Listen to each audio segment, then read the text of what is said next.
crabs are short-lived, fast-growing, highly fecund tropical marine crabs. Males can weigh as much as half a kilo and female crabs can produce more than 1 million eggs, spawning several times a year. In Sri Lanka, blue swimming crabs are abundant in the shallow seas of the Pork Bay and Puttalam Lagoon in the northern and northwest of the island.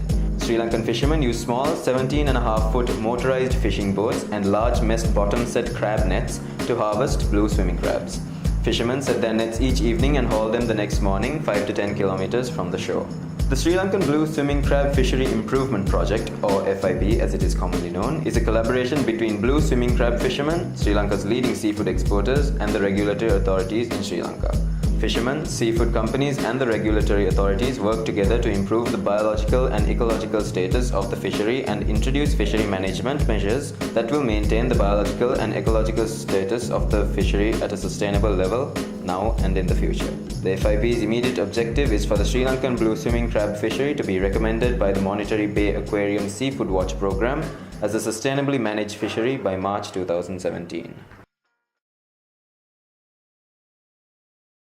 Understanding the level of the stock, the relative abundance of crabs in the sea, is an essential first step to improving the status of the stock. If you don't understand the status of the stock, you don't know if and or by how much you need to improve it.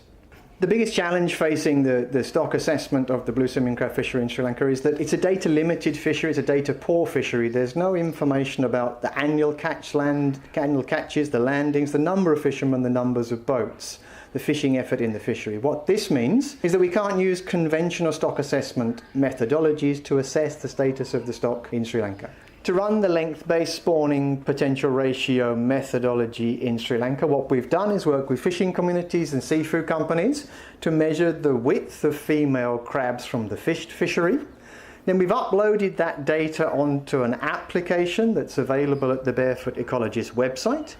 And then we've plugged in the life history parameters for the blue swimming crab in Sri Lanka, and then asked the model, the application, to run an assessment of the fished fishery compared to the unfished fishery to generate a spawning potential ratio for blue swimming crab stocks in Sri Lanka. The most recent results that we have from the stock assessments in both the major and the minor fisheries suggest that the level of the stock, the status of the stock in both fisheries, is above a proxy value for maximum sustainable yield, as well as for the fishery overall in Sri Lanka.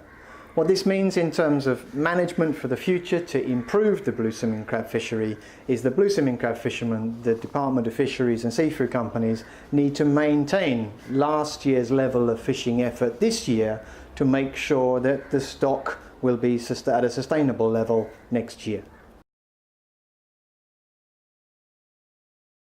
It is important to understand the impact on fishery on non-target species because when we talk about a fishery, the impact on non-target species need to be low to certify fishery as sustainable.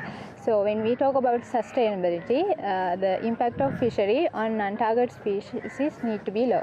We have done quantitative survey in Sri Lanka and we have identified their number and weight, and also we have identified whether they are discarded or retained. We have used Marine Stewardship Council's risk-based assessment framework to identify whether they are ETP threatened protected species, out-of-scope species, or primary, secondary, non-target species. So far we found more than 80 species, including finfish, crustaceans, mollusks, and echinoderms, and there are no ETP species and only one out-of-scope species. In Sri Lanka, normally common species is normally pale-edged stingray is common species. This is the pale-edged stingray, and also some blue spotted stingray, and mollusks like this.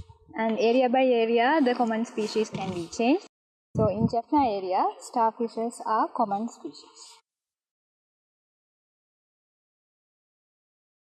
It is important for us to understand the impact of the fishery on marine habitats and the ecosystem due to the fact that if a fishery is to be termed as sustainable, we have to verify the fact that it has minimal interaction with the ecosystem and marine habitats in its area. Therefore, we have to basically analyze what we gather, the data we gather, and verify that fact. The main types of marine habitats found in the blue swimming crab fishing grounds include mudflats, coral reefs, seagrass beds, and mangroves. To assess the interaction between the blue swimming crab fishery and marine habitats in that area, what we did was we developed a smartphone application which allows us to track the fishing activities of the fishermen engaged in the blue swimming crab fishery, and then we upload the resulting data onto base maps of marine habitats. We have analyzed the data by calculating the percentage overlap of the total area of the fishing gear and the total area of the marine habitats in the blue swimming crab fishery. According to our preliminary findings, we estimated that there is a 5.4% overlap between the fishing gear and the blue swimming crab fishery. Of this, 4% can be attributed to seagrass beds, which means that 95% of the fishing gear do not overlap with the marine habitats. In Sri Lanka, 3 level fishermen organizations there. One is the village level cooperative societies, second level divisional level cooperative unions, third level district level federation union federations. First thing we done for need analysis for the fishermen society. Second one we done provide book and bookkeeping training for the fishermen and fishermen leaders and clerk. Third one we pay salary for the clerks 6 months. Finally we provide grant for the enterprise development program. Cooperatives have directly linked with fishermen. First one. Second one, cooperatives have provided some social and economical benefits for the fishermen village. The social benefits are preschool and sports club, and some economical benefits are the loans for nets and boat and engine, and the good price for catch. The social and economic benefits in the future, we will support cooperatives to include more members and provide more social service in village, and cooperatives purchase directly from the fishermen and selling to company.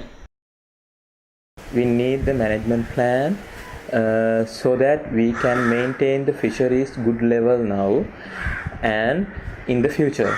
All fishermen currently have boat license, engine license, net license for the catching the crabs. To improve of the management plan of the fisheries, we must introduce the minimum size of the nets, a maximum size of the height of the nets, a minimum size of the crabs, and the enforced fisheries regulations. Fishermen must be involved in the management of the fisheries because it is their resource and it is their livelihood.